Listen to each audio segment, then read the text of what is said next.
안녕하세요. 로우투데이 스페셜 정순영입니다. 이제 곧 7월인데요. 휴가 계획은 세우셨는지 모르겠습니다.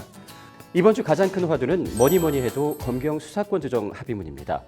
검찰 수사지휘권 폐지와 모든 사건에 대해 경찰의 1차 수사권과 종결권을 부여하는 내용을 골자로 하는 검경 수사권 조정 합의문. 어떤 내용인지 한번 살펴보시지요. 검찰 수사 지휘권 폐지와 모든 사건에 대해 경찰의 1차 수사권과 종결권을 부여하는 내용을 골자로 하는 검경 수사권 조정 합의문이 오늘 발표됐습니다. 시행되면 그동안 수사 관행과 체계, 검찰과 경찰 관계 등의 지각 변동이 일어날 것으로 보입니다. 정부 서울청사 별관에서 열린 합의문 서명식 현장을 신세아 기자가 취재했습니다. 오늘 검경 수사권 조정 합의문 발표엔 이낙연 국무총리와 박상기 법무부 장관, 김부겸 행자부 장관, 조국 청와대 민정수석이 참석했습니다. 합의문엔 검경을 관할하는 주무부처인 박상기 법무부 장관과 김부겸 행자부 장관이 서명했습니다. 앞으로 행정안전부는 합의된 조정안이 입법화될 수 있도록 국회, 법무부, 경찰청과 긴밀히 소통하겠습니다. 조속히 도입될 수 있도록 적극 협조하겠습니다. 가장 큰 변화는 검찰의 수사지휘권 폐지입니다. 직접 수사도 부패와 공직자비리, 경제, 금융, 선거범죄 등 이른바 특수수사에만 한정했습니다. 반면 경찰에는 모든 사건에 대한 1차 수사권과 종결권을 함께 부여했습니다. 원론적으로 검사의 수사지휘를 받지 않고 경찰 독자적으로 모든 사건을 수사하고 기소, 불기소 결정을 내릴 수 있게 된 겁니다. 자유로워진 만큼 비대해진 경찰 권력을 제어하기 위한 방안도 마련됐습니다. 먼저 경찰이 불기소 의견으로 검찰에 송치할 경우에도 관련 기록과 내용을 검찰로 전부 송부해야 합니다. 검찰은 경찰 기록을 검토해 경찰에 재수사를 요청할 수 있습니다. 기소 의견으로 송치할 경우엔 거꾸로 수사 기록을 검토해 검찰이 경찰에 보완 수사를 요구할 수 있도록 했습니다. 나아가 경찰 수사 과정에 인권 침해나 과잉 수사가 확인되는 경우 해당 경찰관을 직무에서 배제하고 징계를 요구할 수 있도록 했습니다. 경찰이 1차적 수사 종결권을 갖는 부분은 경찰의 영장 신청에 대한 심사와 경찰의 수사권 남용 시 사건 송치 요구 등을 통해 견제될 수 있을 것입니다. 이낙연 총리는 대국민 담화문을 통해 합의 취지가 제도화돼 형사사법제도가 혁신될 수 있도록 검경 두 기관이 대승적으로 힘을 모아달라고 당부했습니다. 오늘 발표된 검경 수사권 조정안에 대해 조국 청와대 민정수석은 문재인 대통령의 확고한 의지의 산물이라고 강조했습니다. 수직적 관계에서 수평적 관계로 검경 수사권 조정이 마침내 돌아올 수 없는 다리를 건넜습니다. 법률방송 신세아입니다.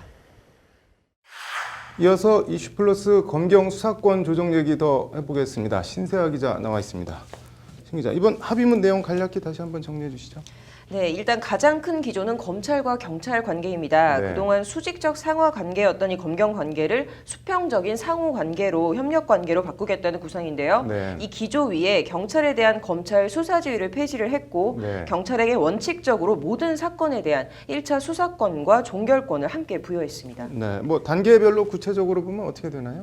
네, 일단 크게 세 단계로 구분할 수가 네. 있는데요. 일단 검찰에 접수된 이 고소 고발 사건의 경우에는 그동안 검찰이 선별해서 자기들이 네. 하고 싶은 수사는 자기들이 하고 네. 그게 아닌 거는 경찰에 내려보냈었는데 네. 이거를 원칙적으로 일단 반드시 경찰에게 보내는 걸로 바꾸었습니다. 네. 다음은 검찰 송치 전 경찰 수사 단계인데요. 네. 지금까지는 검사가 경찰 수사를 지휘를 했지만 이 검찰 수사 지휘권을 앞서 말씀을 드린 대로 폐지를 했습니다.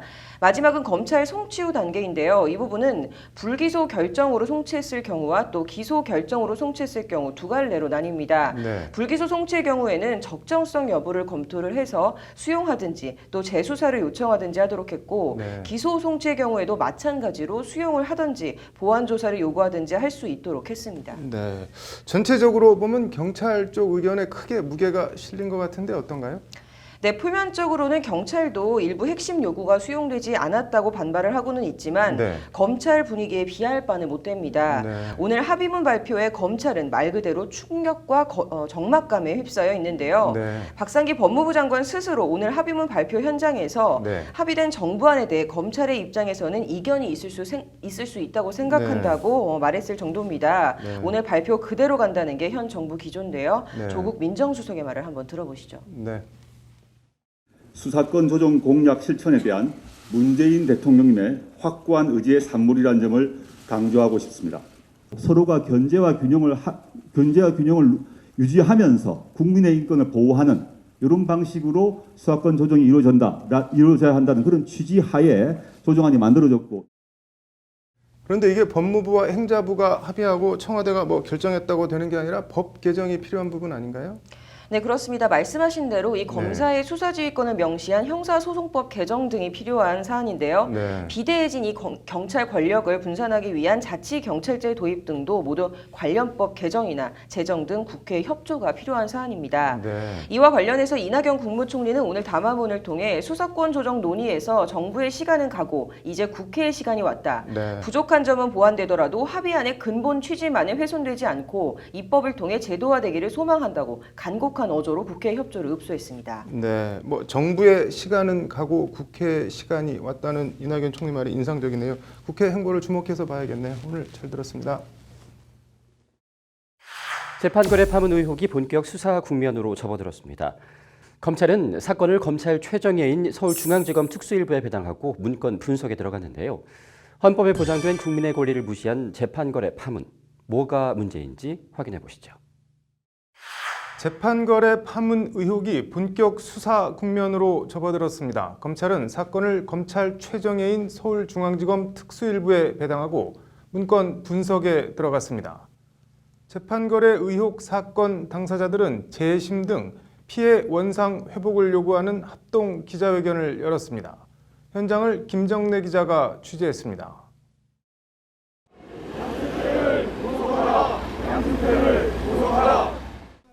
금속노조, 철도노조, 전교조, 한국전쟁전후 민간인 희생자 전국유족회, 반국가단체 고문조작국가 범죄청산연대, 민변, 과거청산위원회, 천주교 인권위원회, 열거하자면 한참 더 있습니다. 오늘 대법원 앞에서 사법농단 주범처벌과 피해 원상회복을 요구하는 합동기자회견에 피해자로 이름을 올린 단체들의 명단입니다. KTX 해고 여승무원, 법외노조 통보 처분을 받은 해직교사, 긴급조치 피해자 등이 속한 단체들입니다. 이들은 국민들께 진심으로 사과한다는 김명수 대법원장의 담화문에 정작 재판거래 파문 피해 당사자에 대한 사과는 없다며 법원에 공식 사과를 요구했습니다. 진정한 사과는 정리해고와 징계 구속을 겪고 가정이 파탄나고 급기야 목숨까지 버리는 엄청난 고통 속에 살아온 피해 당사자들에게 먼저 해야 하는 것이다. 재판거래 근거가 없다는 대법관들의 입장 발표에 대해선 분노를 넘어 참담함을 느낀다며 목소리를 높였습니다.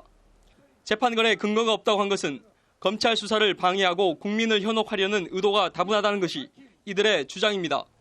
기자회견 참가자들은 이에 재판거래 파문 의혹과 연루된 대법관들의 즉각 사퇴와 해당 사건들에 대한 재심, 그리고 검찰의 철저한 수사를 한 목소리로 촉구했습니다. 관계조사를 통해 진상이 규명되면 사법농단 관련 대법관들과 관련자에 대한 탄핵 절차 및 형사처벌 또한 강력하게 투쟁할 것임을 천명합니다. 이런 가운데 검찰은 오늘 재판거래, 법관 사찰 의혹 수사를 검찰 내 특수수사 핵심 부서인 서울중앙지검 특수일부에 배당했습니다. 검찰 관계자는 이와 관련 사안의 중요성과 부서 간 업무 부담 등을 고려한 결정이라고 밝혔습니다. 검찰이 사건 검찰 최정예인 서울중앙지검 특수일부에 배당한 데에는 빈손으로는 물러서지 않겠다는 강력한 수사 의지를 대내외에 표방한 것으로 봐야 합니다. 재판거래 파문과 의혹의 실체를 밝혀낼 수 있을지 주목됩니다. 법률방송 김정래입니다. 재판거래 의혹을 수사하고 있는 검찰이 오늘 양승태 대법원장 등을 고발한 임지봉 참여연대 사법감시센터 소장 등을 참고인으로 불러 조사했습니다. 재판거래 파문에 대한 첫 참고인 조사입니다. 검찰은 이에 앞서 그제 관련자들 PC 하드디스크를 통째로 넘겨달라고 요청했는데 이틀이 지나도록 법원은 묵묵부답, 감감무소식입니다. 재판거래 파문 초반 수사가 어떻게 흘러갈지 장한지 기자가 심층 리포트로 전망해봤습니다. 오늘 재판거래 의혹 참고인 조사를 받기 위해 나온 사람은 참여연대 사법감시센터 소장인 임지봉 서강대 법학전문대학원 교수와 박근영 참여연대 집행위원입니다. 임지봉 교수 등은 지난 1월 양승태 전 대법원장과 임종헌 전 법원 행정처 차장 등을 직권남용 권리행사방해 혐의로 검찰에 고발했습니다. 임지봉 교수는 재판과 법관 독립 침해를 이유로 검찰 수사에 반대하는 법원의 기류에 일침을 날렸습니다. 법원 행정처 법관들은 재판하는 법관들이 아니고 법원 행정처는 재판 조직이 아닌 행정 조직인데 무슨 재판 독립 침해냐는 겁니다. 법원 행정처는 재판하는 기구가 아닙니다. 행정 조직입니다. 따라서 사법권 독립을 이유로 법원 행정처에 대한 검찰의 수사를 물리칠 수 있는 근거가 될 수는 없습니다. 관련해서 임지봉 교수는 법원 행정처가 긴급 삭제한 2만여 개 파일의 복구와 검찰이 요청한 관련자 컴퓨터 하드디스크를 즉각 제출해야 한다고 목소리를 높였습니다. 무엇보다도 국민들의 이목이 집중된 사건이고 또 김명수 대법원장께서 얼마 전에 검찰의 수사에 협조하겠다고 말씀하셨기 때문에 그러한 차원에서라도 영장보다는 임의 제출의 형식으로 앞서 검찰은 그제 각종 의혹 문건을 작성한 것으로 추정되는 법원 행정처 심의관들과 임종헌 전 법원 행정처 차장, 나아가 양승태 전 대법원장의 컴퓨터 하드디스크까지 요구한 것으로 전해졌습니다. 한마디로 법원이 조사한 자료나 문건에 기반해서가 아닌 다시 원점에서 밑바닥부터 샅샅이 훑어보겠다는 겁니다. 처음부터 아예 그 법원에서 뭐 주는 거 가지고는 의미가 없다. 지금 뭐 수사하는 입장에서는 그거로 만족할 수가 없고 전체를 뭐 포렌식을 기법을 통해서라든지. 검찰은 나아가 양승태 전 대법원장 시절 법원 행정처 간부들의 법인카드 사용 내역도 보내달라고 요청한 것으로 알려졌습니다. 정말 재판 거래가 있었는지 우선 동선부터 파악해보겠다는 겁니다. 그렇지만 대법원은 검찰 요청 이틀이 지나도록 자료 임의 제출 가부에 대해 이렇다 할 반응이나 입장을 내놓지 않고 있습니다. 정중동, 암중 모색 모드입니다. 당당하게 요청하는 자료 다 주고 그다음에 검사들이 뭐 다른 자료를 자꾸 들여다본다라고 자꾸 그러는데 이건 핑계가 아닐까 싶어요. 검사들이 뭐 법원에 그 다른 자료 들여다봐가지고 그걸 가지고 뭘 어떻게 하겠습니까? 일단 대검은 대법원 결정을 기다려보겠다는 원론적 입장입니다. 법원이 계속 협조를 하지 않으면 어떤 조치를 취할 것이냐는 법률방송 질문에 대검 관계자는 기다려보겠다며 전체를 주지 않더라도 부분을 준다든지 어떤 조치를 취하지 않겠느냐고 답했습니다. 이런 기조 위에 검찰은 일단 임종헌 전 차장에 대해 출국 금지 조치를 취해놓고 사태 추이를 지켜보고 있습니다. 상황 전개와 주변 조사 결과에 따라 임종헌 전 차장에 대한 구속영장과 사상 초유 법원 행정처 압수수색 영장 청구도 배제할 수 없습니다. 검찰에서는 영장을 청구할 가능성이 많이 있고요. 압수수색 영장이든 아니면 체포구속영장이든 청구 가능성은 열려 있어요. 일단 재판거래 의혹 해소라는 명분과 주도권은 검찰이 쥐고 있습니다. 김명수 대법원장이 모든 자료를 다 제공하겠다고 공언하면서 법원은 줄 수도 안 줄 수도 없는 진퇴양난에 빠졌습니다. 김명수 대법원장이 어떤 선택을 내릴지 주목됩니다. 법률방송 장한지입니다. 재판거래 파문이 본격적인 검찰 수사 국면으로 접어들었습니다. 관련해서 오늘 판결로 읽는 헌법은 모든 국민은 인간으로서의 존엄과 가치를 가지며 행복을 추구할 권리를 가진다. 국가는 개인이 가지는 불가침의 기본적 인권을 확인하고 이를 보장할 의무를 진다는 헌법 제10조 얘기해보겠습니다. 유신헌법 긴급조치와 형사보상 얘기입니다. A씨는 유신이 막바지로 치닫던 1978년 10월 박정희 정권을 비판하는 유인물 150부를 등사해 배포했다가 긴급조치 제9호 위반 혐의로 기소돼 재판에 넘겨집니다. 1979년 5월 1심은 징역 2년을 선고했고 같은 해 8월 항소심은 징역 1년을 선고합니다. A씨는 이에 불복해 대법원에 상고합니다. 그러나 영원할 것 같던 박정희 정권은 그해 10월 11.6 사태가 터지면서 파국을 맞았고 짧디 짧은 서울의 봄을 만끽하던 1980년 5월 13일 긴급조치 9호는 해제됩니다. 이에 대법원은 A씨에 대해 1, 2심 판결을 모두 파기하고 면소 판결을 내립니다. 면소 판결은 무죄 선고가 아닌 해당 사건에 대한 공소가 부적당한 경우에 사건의 실체에 대하여 직접적인 판단 없이 소송 절차를 종결하는 걸 말합니다. 1988년 A씨가 사망한 뒤 A씨의 부인은 지난 2011년 형사보상 및 명예회복에 관한 법률 시행령이 시행되자 국가를 상대로 형사보상을 청구합니다. 긴급조치 자체가 위헌인데다 국가의 부당한 기소와 판결로 억울한 옥살이를 했으니 이에 대한 형사보상금을 지급해달라는 게 A씨 유족이 낸 소송 취지입니다. 2013년 대법원은 이 사건을 전원 합의체 회부의 판결을 내립니다. 먼저 긴급조치 제9호의 위헌 여부에 대한 대법원 전원 합의체 판단입니다. 국가 긴급권에 관한 대통령의 결단은 존중되어야 할 것이나 이는 국가가 중대한 위기에 처하였을 때 그 위기의 직접적 원인을 제거하는 데 필수 불가결한 최소의 한도 내에서 행사되어야 한다. 그러나 긴급조치 제9호의 내용은 유신헌법에 대한 논의 자체를 전면 금지하거나 이른바 유신체제에 대한 국민적 저항을 탄압하기 위한 것임이 분명하여 긴급조치권의 목적상의 한계를 벗어난 것이다. 또한 긴급조치 9호의 내용은 민주주의의 본질적 요소인 표현의 자유 내지 신체의 자유를 심각하게 제한하고 국민의 자유와 권리를 지나치게 제한함으로써 헌법상 보장된 국민의 기본권을 침해한 것으로 위헌, 무효라는 게 대법원 전원 합의체의 판단입니다. 대법원은 그러면서 긴급조치 제9호가 합헌이라는 1977년 대법원 전원 합의체 선고 등에 대해 그 밖에 이 사건 결정의 견해와 다른 대법원 판결들은 모두 폐기한다고 선언합니다. 한마디로 긴급조치 제9호는 국민의 헌법상 기본권을 침해한 위헌이 명확하고 이와 다른 기존의 판례와 견해들은 모두 파기한다는 기념비적인 판결입니다.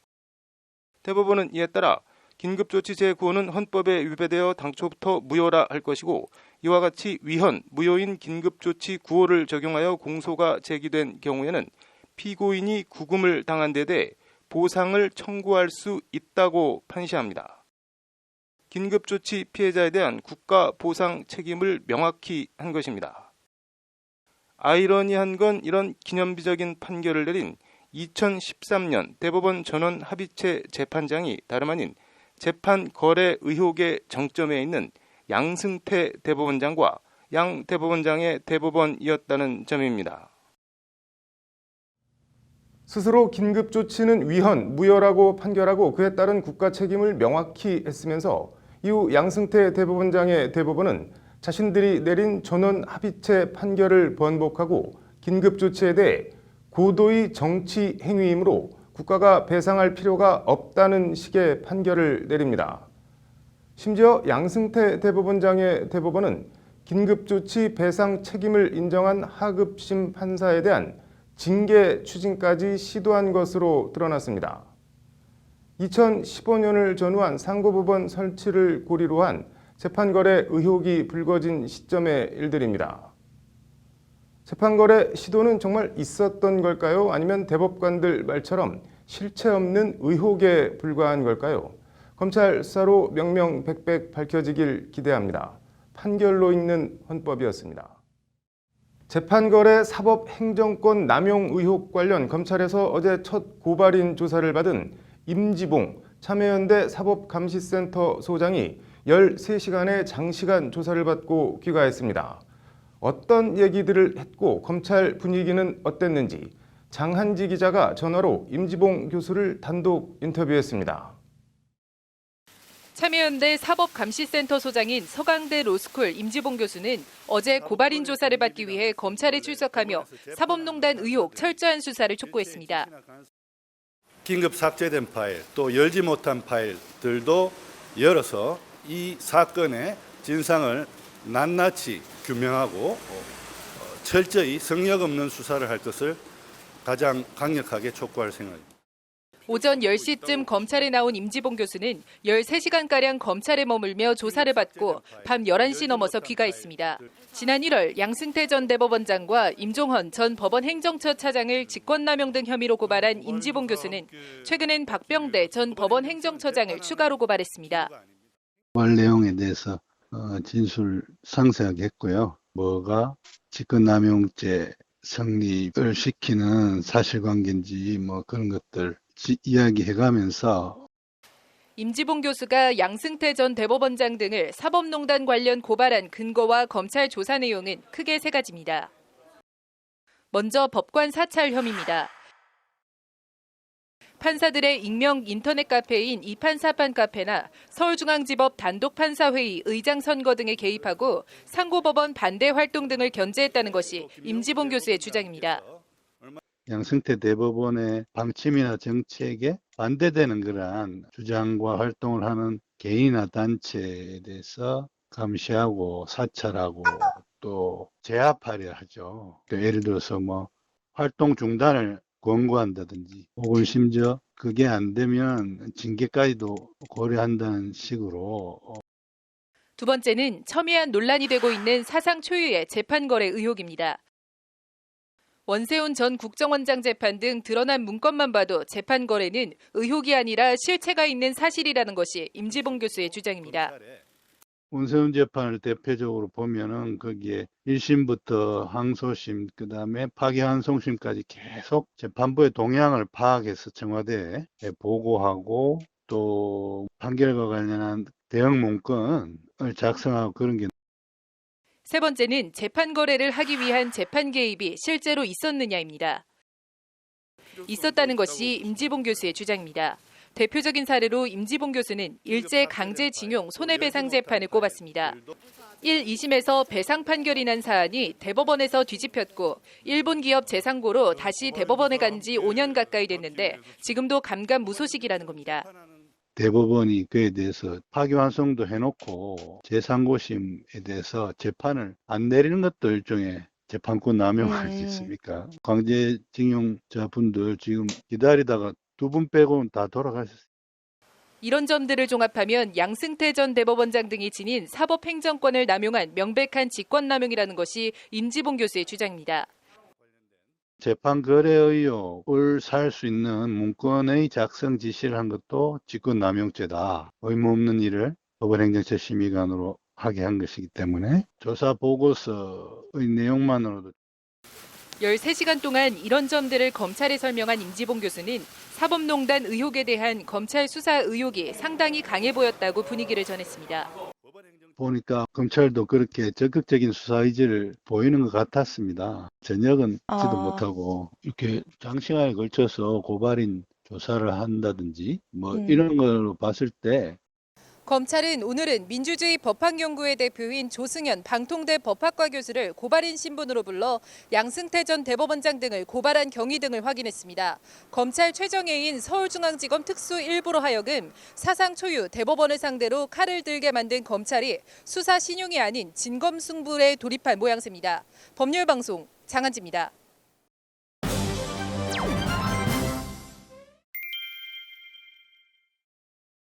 이번 한 주도 다양한 법조 관련 사건들이 많았습니다. 양심적 병역 거부 판결과 전교조 법의 노조 처분 기자회견, 이명희 이사장의 연이은 구속영장 기각 등 이번 한 주간 법조 뉴스의 동향을 훑어보겠습니다. 이른바 양심적 병역 거부에 대해 대법원이 14년 만에 사건을 전원 합의체 회부에 판단합니다. 로인사이드 장한지 기자 나와 있습니다. 장 기자, 이번에 대법원 전원 합의체 회부되는 사건 어떤 사건인가요? 네, 두 사건 모두 이제 여호와의 증인 신도들의 병역 거부 사건입니다. 네. 대법원 1부와 3부에서 각각 심리 중인 사건을 병합해 대법원 전원 합의체 회부에서요. 네. 한꺼번에 심리하기로 대법원이 결정했습니다. 네. 해당 사건은 1, 2심 모두 병역법 위반 유죄 판결이 난 바 있습니다. 네. 대법원 전원 합의체가 뭔지 간략하게 설명을 좀 해주시죠. 네, 통상 대법원에 올라간 사건은요. 네. 대법원 소부라고 합니다. 네.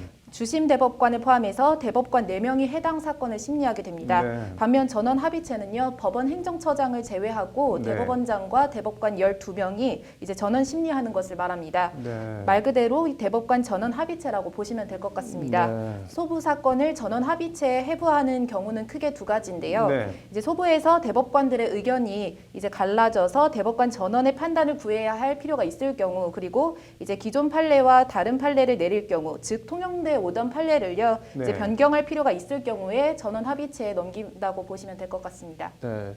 후자의 경우가 상당히 의미심장해 보이는데 이번 경우는 어떻게 봐야 될까요?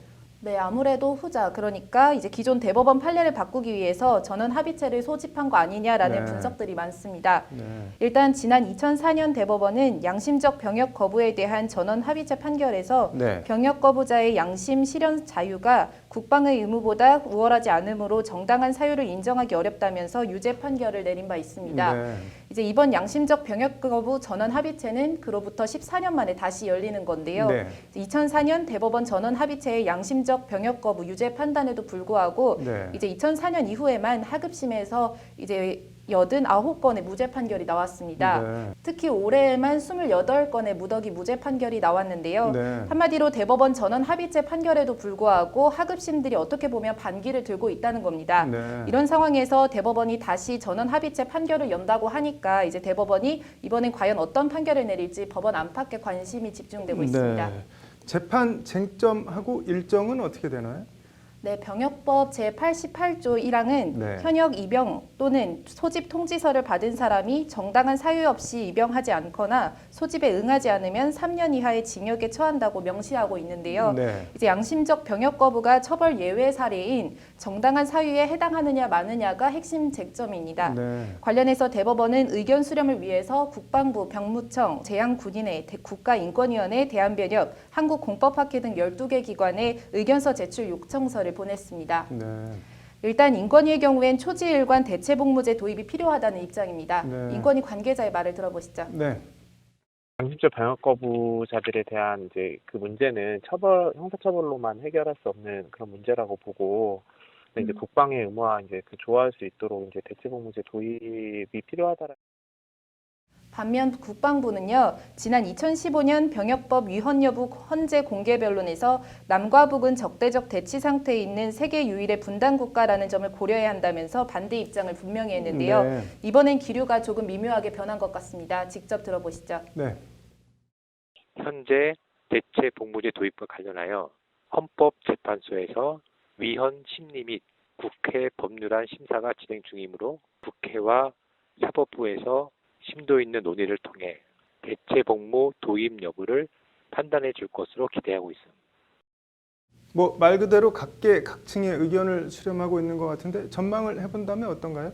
네, 일단 김명수 대법원장은 지난해 인사청문회 서면 답변서를 통해서요. 네. 대체복무제 도입을 통해서 양심적 병역 거부권을 인정해야 한다는 입장을 밝힌 바 있습니다. 네. 소보 사건을 전원 합의체에 회부한 것도 그렇고 오는 8월 공개 변론을 열기도 한 것도 그렇고 전향적인 판결을 내리기 위한 것 아니냐라는 분석도 나오고 있고요. 네. 그리고 반면 이제 하급심에서 하도 엇갈린 판결이 나오고 있으니까 이번엔 다시 법리를 분명히 하기 위해서 이제 전원 합의체를 연 거 아니냐는 분석도 만만치 않습니다. 네. 뚜껑은 열어봐야 할 것 같습니다. 네. 문재인 대통령이 지난해 대선에서 대체 복무제를 공약으로 내걸었던 것 같은데 이번에 법원이 어떤 판결을 내릴지 궁금하네요. 오늘 잘 들었습니다.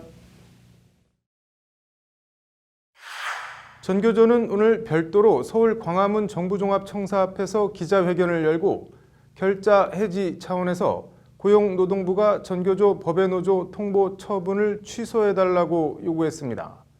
전교조 법외노조 통보 처분과 재판 거래, 그 전말을 전해드립니다. 신사 기자의 심층 리포트입니다.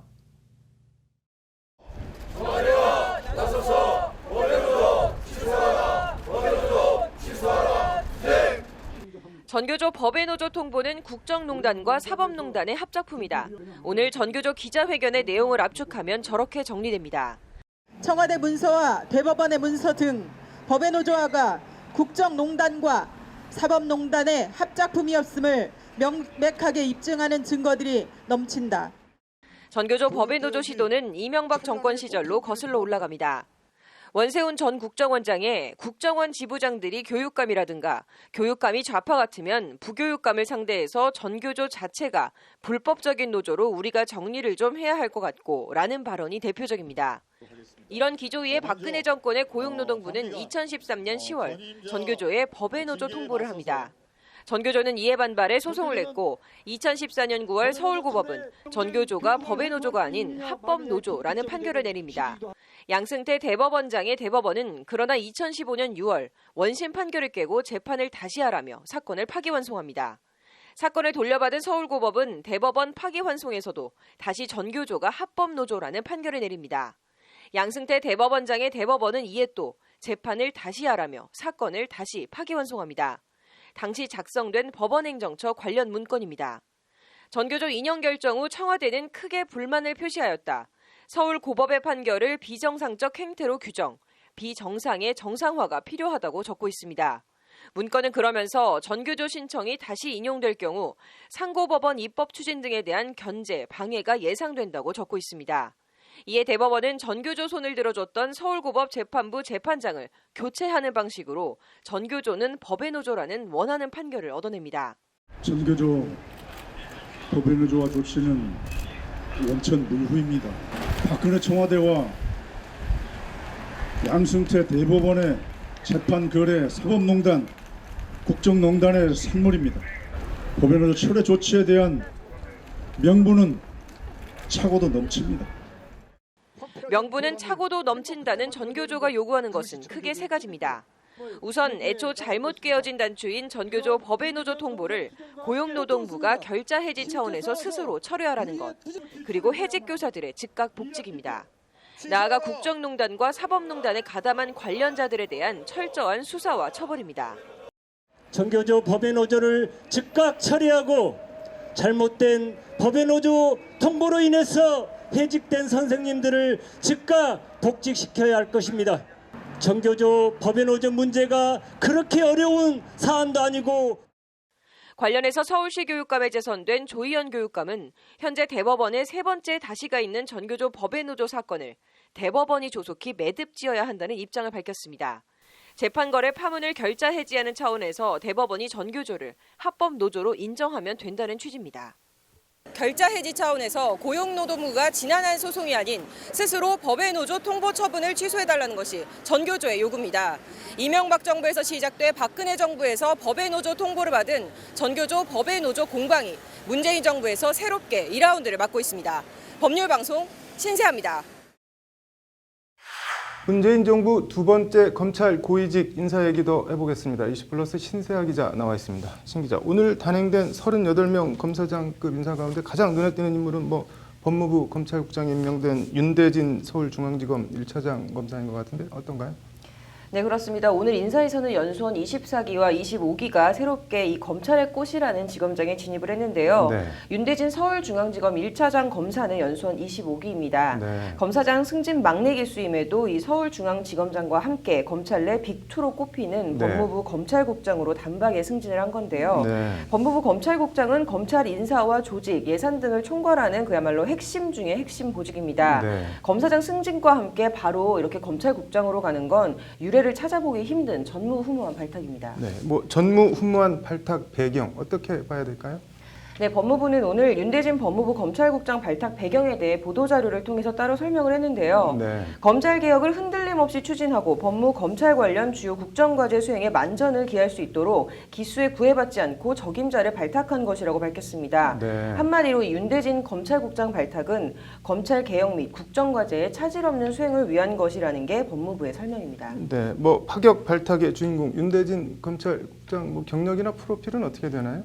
네, 윤대진 신임 검찰국장은 충남 청양 출신으로 서울대 공법학과를 졸업하고 사시 35회에 합격을 해서 1996년 서울지검 검사로 임관을 했는데요. 대검 중수부 연구관과 대검 중수 2과장, 서울중앙지검 특수 2부장 등을 지낸 이른바 특수통입니다. 네. 고 김대중 전 대통령의 아들인 김홍업 씨 비리를 포착을 해서 구속을 하는 성과를 냈고요. 네. 현대차 비자금, 또 신정아 사건, 또 저축은행 비리 등 모두 이 윤대진 검찰국장의 작품입니다. 네. 윤대진 검찰국장, 윤석열 서울중앙지검장이랑은 아주 막역한 사이 아닌가요? 네, 지난해 8월 이 윤석열 서울중앙지검장이 중앙지검 네. 1차장 검사로 발탁을 했는데요. 네. 검찰 내에서는 이 윤석열 지검장을 대윤, 그리고 이 윤대진 검찰국장을 소윤이라고 부를 정도로 막역한 사이라고 합니다. 네. 오늘 인사에서 이 윤석열 중앙지검장이 유임됨에 따라서 앞으로 적폐 수사는 윤석열, 검찰 개혁은 윤대진, 그래서 대윤과 소윤 두 윤을 축으로 진행될 것으로 보이는데요. 네. 이찬희 서울지방 변호사회 회장의 말을 한번 들어보시죠. 네. 적임자가 간 걸로 생각돼요. 왜냐하면 지금 적폐 수사하고 그다음에 검찰 개혁 이런 부분에 있어서 오랜 경험도 있고 의지도 있는 분이 법무부 검찰국장에 가서 검찰 개혁을 진두지휘한다는 점에서 그 밖에 눈에 띄는 인사들 어떤 인사들이 더 있나요?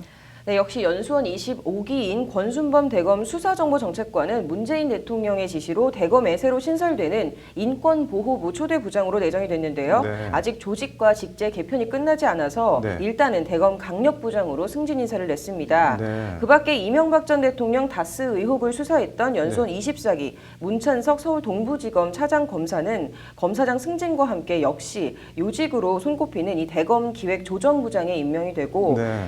이렇게 이른바 적폐 수사를 담당했던 이 특수통 검사들의 약진이 눈에 띕니다. 네. 반면에 이 강원랜드 비리 수사 외압 의혹에 휩싸였던 이영주 춘천지검장은 법무연수원 기획부장으로, 그리고 또 최종원 서울 남부지검장은 법무연수원 연구위원으로 발령이 났는데요. 이 수사 업무에서 배제한 좌천성 인사로 보시면 될 것 같습니다. 네, 뭐 법무부 발표대로 흔들림 없는 검찰 개혁 그대로 수행했으면 좋겠네요. 오늘 잘 들었습니다. 무동력으로 오토바이 음주운전을 했으면 불법일까요? 치마 입은 여성을 몰래 촬영했는데 왜 무죄일까요? 제주도 예멘 난민을 바라보는 여러분의 생각은 어떠신가요? 변호사들의 판단을 들어봤습니다. 네, 시내버스 안이나 길거리에서 치마를 입은 여성 8명을 몰래 촬영을 했습니다. 이 사람은 법적으로 처벌을 받을까요? 안 받을까요? 남승환 변호사의 시사법률. 오늘은 말도 많고 탈도 많은 몰카 얘기해 보겠습니다. 남 변호사님. 치마 입은 여성 8명 몰래 촬영? 이거 뭐 어떤 사건인가요? 대학생입니다. 21살인데요. 지난해 4월부터 2달간에 걸쳐서 시내버스, 정류장, 그리고 뭐 도로변을 돌아다니면서 8명의 여성의 다리와 허벅지를 몰래 촬영한 행위입니다. 네. 경찰은 이것을 이제 12번 몰카를 찍었다고 판단해서 기소했는데요. 송 씨는 주로 무릎 위, 또 허벅지 부분까지 올라가는 치마를 입은 여성만 골라서 범행을 했다 네. 이렇게 조사됐습니다. 뭐 기소를 한 것 같은데 재판 결과가 나왔나요? 네, 재판 결과는 1심에서 무죄 판결이 나왔습니다. 네. 입은 치마가 짧은 치마로 보이지 않는다. 그리고 피해자가 성적 수치심을 느꼈을 것 같지 않다. 이런 것이 재판부의 판단이었습니다. 아니 남의 다리 몰래 찍었는데 이게 죄가 아니라는 건데 잘 이해가 안 가는데 뭐 판결 사유가 구체적으로 어떻게 되나요? 이게 이제 몰카 범죄, 소위 네. 몰카 범죄인데요. 몰카 범죄를 처벌하기 위해서는 촬영 부위가 네. 뭐 성적 욕망 또는 성적 수치심을 유발할 수 있는 신체여야 네. 됩니다. 그걸 이제 객관적으로 따져보니까 그렇지 않더라는 건데요. 네. 그래서 예를 들어 이 경우에는 몰카를 찍은 거는 맞다. 몰래 찍은 것은 맞지만 네. 그 여성의 전신을 찍었다. 그래서 뭐 성적 욕망이나 수치심이 들 정도로 노출이 심하다고 보이지 않는다. 그런 짧은 치마로 보이지 않는다. 이런 것이고요. 그 뭐 여성들의 다리에 초점을 두고 촬영을 하기는 했지만 육안으로 통상적인 방법을 통해 볼 수 있는 범위를 벗어나 촬영한 것은 아니다. 이런 겁니다. 뭐 아리까리한데 이게 법 조항 자체는 어떻게 돼 있나요? 흔히 이제 성폭력 처벌법이라고 하는 건데 성폭력 범죄 처벌에 관한 특례법 14조에 네. 카메라 등을 이용한 촬영 조항이 있습니다. 촬영 조항의 일부를 보면 성적 욕망 또는 수치심을 유발할 수 있는 다른 사람의 신체를 의사에 반해서 촬영하는 경우에 처벌하도록 하고 있습니다. 이게 그러면 뭐 성적 욕망이나 수치심 이게 좀 뭐 너무 주관적이고 약간 막연하고 추상적 뭐 그런 거 아닌가요? 네, 우리 뭐 좀 상당히 추상적으로 보이기는 합니다만 대법원은 그렇다고 해서 뭐 조형법정주의에 반하는 정도는 아니라고 보고 꾸준히 처벌하고 있는데요. 네. 우리 대법원은 객관적으로 피해자와 같은 성별이나 연령대 일반적이고 평균적인 사람들 입장에서 볼 때 네. 성적 욕망이나 수치심을 유발할 수 있는 신체인가 이런 거를 봐야 된다고 하고요. 네. 그 당해 피해자의 옷차림, 또 노출의 정도, 촬영자의 의도, 촬영에 이른 경위, 뭐 촬영 장소, 시간 이런 것도 봐야 된다고 합니다. 네. 이렇게 하면서 18세 여고생을 야간에 버스에서 허벅지를 촬영한 행위는 유죄다 이렇게 인정한 사례가 있기는 합니다. 네. 뭐 그럼 무죄로 뭐 한 사례도 따로 있나요? 네, 이번 사례도 그렇고 무죄로 처벌하는 무죄로 하는 경우도 꽤 있는데요. 예를 들면 뭐 지하철 안에서 49건의 몰카를 촬영한 행위인데 심지어 엘리베이터를 따라 들어가서 신체 부위를 몰래 촬영한 20대 남성에 대해서 2016년에 뭐 가슴 부위를 강조하거나 또는 윤곽선이 드러나지 않았기 때문에 성적 욕망이나 수치심을 유발한 게 아니다. 그런 신체 부위로 단정하기 어렵다 이러면서 무죄 판결을 선고한 사례도 있습니다. 네. 뭐 그럼 찍는다고 무조건 처벌을 받는 게 아니라는 건데 성폭력 처벌법 말고 뭐 다른 걸로 처벌할 수는 없나요? 이런 몰카 같은 거? 지금 현재로 다른 범죄 처벌 방법은 없는 것 같고요. 네. 뭐 유독 이거 하나밖에는 없습니다. 그럼 뭐 좀 개선이 필요해 보이는데 어떤가요? 이게 개선을 한다고 하면 이제 성적 욕망이나 수치심을 일으킬 수 있는 부분을 빼버린다 이런 네. 거를 언뜻 들 수 있는 생각인데요. 이렇게 할 경우에는 또 지나치게 처벌 범위가 넓어지고 그래서 상당히 그 억울한 사람이 처벌받을 수도 있거든요. 네. 이러다 보니까 이 부분은 빼지를 못하고 지금 현재 주로 논의되고 있는 것은 엄격하게 조사해서 뭐 편파 수사하지 않는다든가 또는 뭐 예방을 한다든가 이런 것들이 논의되고 있지 법조문을 개정하겠다는 논의 자체는 그리 많지 않은 것 같습니다. 네, 뭐 온 나라가 몰카 포비하고 대통령까지 나서서 뭐 처벌이 약한 것 같다 그러는데 좀 뭐 어떻게 대안 마련이 필요해 보이긴 하네요. 오늘 잘 들었습니다. 네, 만취한 20대가 오토바이를 훔쳐서 시동이 안 켜진 상태에서 내리막길을 따라 내려갔습니다. 이 운전자는 음주운전 유죄일까요? 무죄일까요? 김수현 변호사의 이슈 속 법과 생활. 오늘은 음주운전 처벌 얘기해 보겠습니다. 김 변호사님, 뭐 사건 내용이 어떻게 되는 건가요? 네, 청주에 사는 A씨는 길을 가다가 열쇠가 꽂힌 채 주차되어 있는 오토바이를 발견했는데요. 네. A씨는 이 당시 만취 상태였고 오토바이 운전 면허증이 없었습니다. 네. 그런데 A씨는 오토바이 배터리가 방전돼서 시동이 걸리지 않자 네. 기어를 중립에 놓은 뒤 내리막길을 내려가다가 오토바이 주인에게 붙잡힌 사건입니다. 네, 뭐 법원에서는 판단이 어떻게 나왔나요? A씨에게는 이 운전 부분 말고 다른 여러 혐의가 네. 함께 적용이 되었는데요. 우선 절도나 재물손괴 그리고 주거 침입 등의 혐의는 유죄로 판단이 되었습니다. 네. 다만 무면허 운전 그리고 음주운전 혐의는 무죄로 판단이 되었습니다. 아, 그 운전 관련해서 무죄가 나온 거는 왜 그런 건가요? 우선 법에 규정되어 있기로 도로교통법상 운전이라고 하면 자동차를 도로에서 그 본래의 사용 용법에 따라 사용하는 것을 운전이라고 하고 네. 있습니다. 판례는 이 부분을 그 본래의 사용 방법에 따라 사용하는 것이라는 부분의 해석을 단순히 엔진 시동을 켰다는 점만으로는 부족하고 이른바 기어 조작을 완료했을 경우라고 해석을 하고 있습니다. 네. 그런데 이 사안에서는 우선 엔진 시동을 켜서 그 동력으로 오토바이를 이동한 것이 아니라 엔진 시동을 켜지 않은 채로 단지 내리막길에서 그 경사로를 통해서 이동한 것일 뿐이기 네. 때문에 법원이 운전이라고 보지 않은 것입니다. 그러면은 일단 시동을 켜는 게 그 일종의 음주운전의 전제 조건 같은 게 되는 건가요? 네, 그렇습니다. 시동을 켜서 기어 조작을 네. 해야 이제 운전이라고 보고 있기 때문인데요. 우선 이 음주운전 여부가 문제된 다른 사안에서 운전자가 히터를 켜려고 시동을 켰고 다만 실수로 차를 움직였을 뿐이다라고 주장한 네. 사건이 있었는데요. 법원은 당시 이 사건에서 운전자가 기어를 드라이브에 놓고 브레이크를 밟고 있었다는 점을 근거로 자동차를 그 본래의 사용 방법에 따라서 사용을 했고 네. 이 운전자에게는 운전을 할 고의가 충분히 있었다라고 판단해서 음주운전 부분을 유죄라고 판단한 사안이 있습니다. 그럼 뭐 실수든 뭐든 일단 시동을 켜고 뭐 기어를 조작해서 움직이면 또 무조건 그럼 음주운전이 되는 건가요? 그렇지는 않습니다. 실수로 제동 장치를 건드리거나 아니면 사이드 브레이크 그 자체가 그냥 노후화돼서 네. 자동으로 풀려서 차가 움직이게 된 경우에는 운전자에게 운전을 할 고의가 없다고 봐서 법원이 음주운전이라고 판단을 하지 않는데요. 네. 앞서 말씀드린 사항과 비슷하지만 약간 다른 사건인데 운전자가 그 자동차가 후진 기어로 놓아진 상황에서 네. 마찬가지로 그냥 실수로 제동 장치를 건드려서 차가 움직이는 것일 뿐이다라고 주장한 사건이 있었습니다. 네. 법원은 이 사건에서 후진 기어로 놓아졌고 그 자동차가 있었던 공간을 봤을 때 당시 후진을 할 만한 공간이 없었기 때문에 또 다른 어떤 재반 사정들을 고려했을 때 이 운전자에게 운전을 할 고의가 있었다고 보이지 않는다. 따라서 음주운전에는 해당이 네. 되지 않는다 이렇게 판단한 사건도 있습니다. 도로 한가운데 이렇게 시동 켜놓고 잠들어 있는 건 어떻게 되나? 이거 뭐 차가 어디서 저절로 나타났을 리는 없고.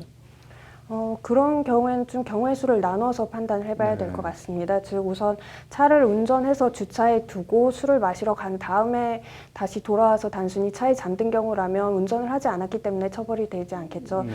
하지만 술을 마신 다음에 차를 어디론가 이동을 시키고 그 이동한 장소에서 잠이 든 경우라면 음주운전으로 처벌이 될 수 있을 것입니다. 다만 여기서 운전자가 운전할 당시에 처벌 가능한 수치의 음주 상태였다는 점은 수사기관 측에서 수사를 통해서 입증을 해야 될 것으로 보입니다. 네. 마지막으로 이렇게 시동 끄고 내리막길 가다 사람 치면 이건 어떻게 되나요? 운전이 아니니까 뭐 처벌을 안 받나요? 어떻게 되나요? 사람을 친 경우에는 다르게 판단이 됩니다. 왜냐하면 자동차는 법상 위험한 물건에 해당되는데 이 위험한 물건을 가지고 사람을 쳤기 때문에 특수폭행으로 처벌받을 가능성이 있습니다. 네, 뭐 경우의 수 따지지 말고 술 마셨으면 운전 안 하는 게 나중에 제일 속 편한 길인 것 같습니다. 오늘 잘 들었습니다. 문재인 대통령이 그제 세계 난민의 날을 맞아 제주도 예멘 난민 문제 현황 파악을 지시했습니다. 유정훈 변호사의 뉴스와 법, 오늘은 난민 얘기 해보겠습니다. 유 변호사님, 제주도 예멘 난민 이게 무슨 내용인가요? 예, 통계상 제주도에 들어온 예멘인은 561명이고 이 중 549명이 난민 신청을 했습니다. 네. 이렇게 지난해 난민 신청이 급증하자 정부 차원에서 어떤 대책 마련을 고심하게 됐고요. 네. 여기에 대해서 정우성 배우가 SNS를 통해서 예멘인 난민과 함께하자 이런 난민에 대한 관심을 촉구하는 글을 올리자 이에 대해서 반박하는 글들이 올라오면서 난민 문제가 뜨거운 감자가 됐습니다. 네. 근데 갑자기 이렇게 수백 명의 예멘 사람들이 어떻게 어떤 경위로 제주도에 이렇게 한꺼번에 들어오게 된 건가요?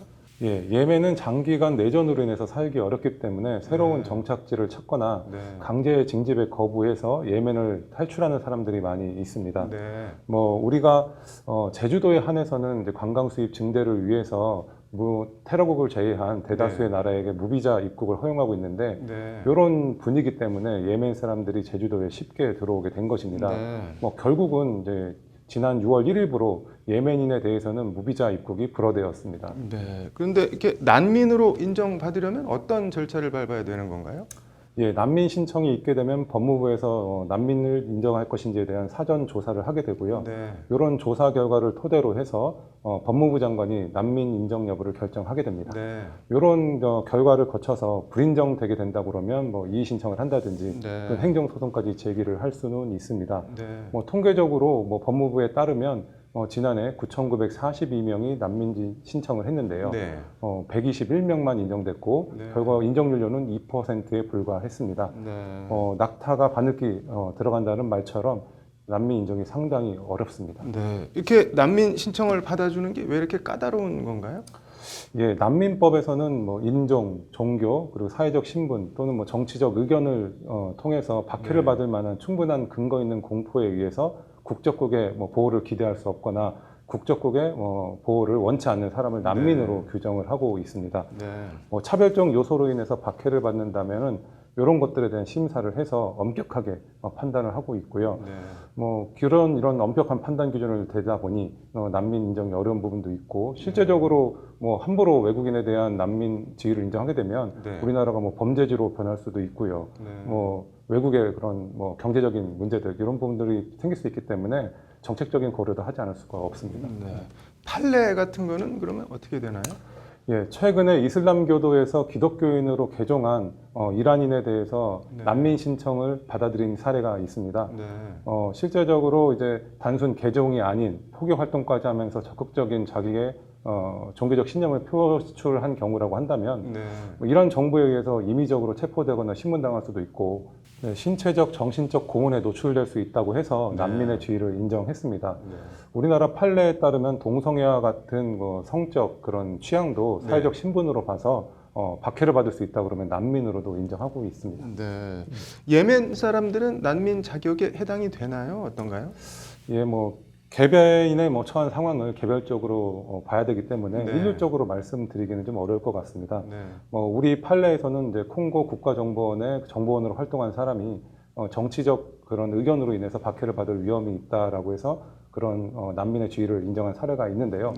이런 사례에 비추어 봤을 때는 예멘의 계속된 내전 상황 속에서 강제 징집을 거부하거나 또는 이런 정치적 이유로 반기를 든 경우에는 그런 사람에 한해서는 그런 난민의 지위가 인정될 수 있을 여지는 있어 보입니다. 일각에서는 난민 받아주면 안 된다, 테러리스트 입국한다 이런 주장도 있는데 어떻게 보시나요? 예, 빈대 잡자고 초가상간 다 태운다는 말처럼 모든 그런 문제가 있다고 해가지고 난민을 다 거부해서는 안 될 것으로 보입니다. 인도적 차원에서 합리적인 이유가 인정되는 경우에는 난민의 지위를 인정하는 것이 필요할 것으로 보이고요. 네. 뭐 난민 인정 사유를 엄격하게 본다든지 또는 뭐 우리나라에 유해를 줄 수 있는 사람들을 걸러낼 수 있는 장치를 좀 엄격하게 만들어내는 것이 오히려 더 중요하다고 보입니다. 네, 뭐 우리나라가 지난 2013년 아시아 최초로 난민법을 제정해서 시행한 나라라고 하는데 보편적 인권 차원에서 합리적인 결정이 내려졌으면 좋겠네요. 오늘 네. 잘 들었습니다.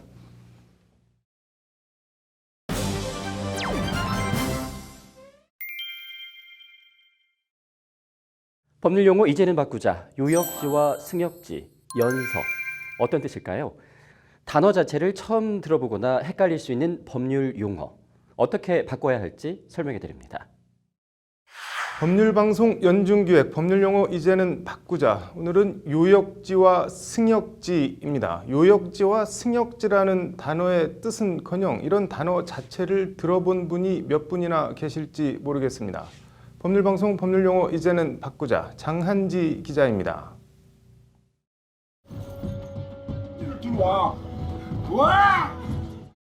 영화 신세계의 황정민 같은 드루와는 아니지만 살다 보면 어쩔 수 없이 남의 땅을 들어가야 하는 경우가 있습니다.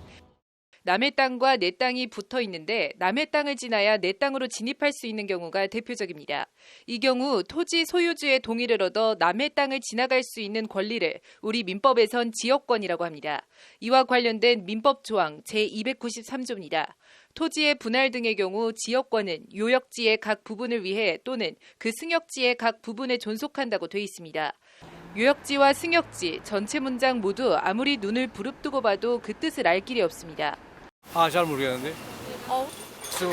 풍수지리 뭐 무덤 그런 건가? 일단 한자만 놓고 보면 요역지는 요긴할 요에 부역할 때 불일역, 땅 지자를 씁니다. 직역하면 요긴하게 부리는 땅이라는 알 수 없는 뜻이 나옵니다. 승역지는 이을승에 역시 불일 역자를 씁니다.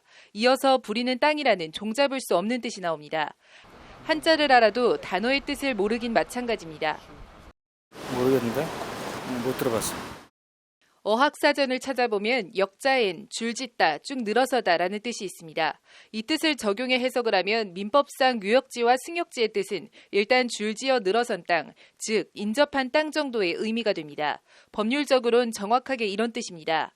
갑이 자신의 토지에 출입하기 위해 을의 토지를 지나야 하는 경우 갑은 을의 동의를 얻어 을 토지의 등기부 등본에 지역권을 설정할 수 있습니다.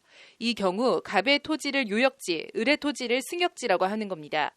즉 요역지는 남의 땅을 지나야지 갈 수 있는 내 땅을, 승역지는 내 땅을 가기 위해 지역권을 설정해야 하는 남의 땅을 의미합니다. 지역권 자체도 지금 많이 활용되지 않는 부분이고 지역권에서 발생되는 승역지나 요역지 부분도 저희 변호사들도 찾아보고 나서 알 만큼 굉장히 의미와 단어 자체가 거리감이 있는데 이거는 개선돼야 될 부분이고 이런 그 뜻을 알기 힘든 요역지와 승역지가 우리 민법 지역권 조항 관련돼서만 요역지는 모두 6번, 승역지는 무려 11번이나 등장합니다. 법무부는 요역지와 승역지를 생소한 법률 용어라며 각각 편익을 받는 토지, 편익을 제공하는 토지로 고쳐 사용할 것을 권하고 있습니다. 한자를 알아도 그 뜻을 알 수 없는 황당하다 못해 난해한 법률 용어 요역지와 승역지, 이제는 바꿔야 합니다. 법률방송 법률용어 이제는 바꾸자, 장한지입니다.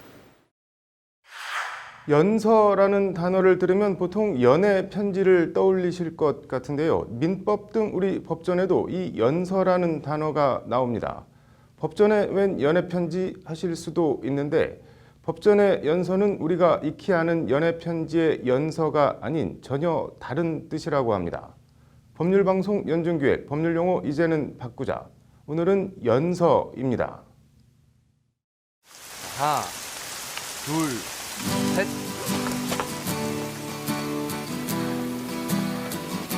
손예진과 조인성이 빗속을 함께 뛰어가는 장면이 인상적이었던 영화 클래식입니다.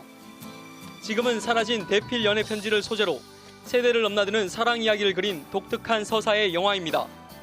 영화는 엄마와 딸, 1인 2역을 맡은 손예진이 엄마의 연서, 연애 편지를 보며 클래식하다고 말하는 장면으로 본격적인 스토리가 전개됩니다. 일반 시민들은 이렇게 연서하면 보통 연애 편지를 떠올립니다. 아니요, 알아요. 뭐예요? 연애 편지. 그냥 러블레터? 러블레터 아닌가요?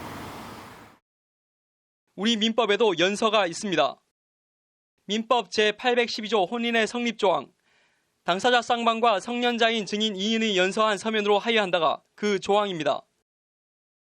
결혼 관련 조항이니까 연애편지와 연관 지을 수도 있지만 민법의 연서는 연애편지와는 아무 상관없는 뜻입니다. 민법의 연서는 이따을 연에 경찰서, 관공서 할 때 마을 서자를 씁니다. 한자만 직역하면 이따 있는 마을이라는 민법 해당 조항과 도무지 부합하지 않는 뜻이 나옵니다. 한자를 보여줘도 대부분의 시민들은 무슨 뜻인지 모릅니다. 한자 보시면 아시겠어요? 한자는 더 모르겠네요. 근데 나는 뭐를 말을 하려고 그러는지는 모르겠네. 전혀. 이 연서는 국민권익위원회 설치와 운영에 관한 법률에도 나옵니다. 일정한 수 이상의 국민의 연서로 감사원의 감사를 청구할 수 있다는 조항입니다. 국민들의 연애 편지로 감사원 감사를 청구할 수 있다는 뜻은 물론 당연히 아닙니다. 우리 법전의 연서에 쓰인 마을 서자는 서명하다의 뜻으로도 쓰입니다. 즉 우리 법전의 연서는 연달아 서명했다는 뜻으로 법률적으로는 한 문서에 여러 사람이 잇따라 서명하는 것을 의미합니다. 너무 황당하게 줄여놔서 단어만 들어선 무슨 뜻인지 알 수 없는 법률 용어가 돼버린 겁니다. 정부는 한자를 한글로 읽을 수 있도록 풀 것만이 아니라 의미가 잘 전달되게끔 용어 자체를 쉬운 것으로 바꾸는 노력도 필요할 것으로 생각이 됩니다. 연서, 연달아 서명, 알고 나면 너무 쉬워 오히려 허탈해지는 법률 용어 연서, 바꿔야 합니다. 법률방송 법률 용어 이제는 바꾸자, 김정래입니다. 날이 더워지고 있습니다. 에어컨 바람도 좋지만 주말을 활용해서 시원한 야외로 나들이 한번 떠나보시죠.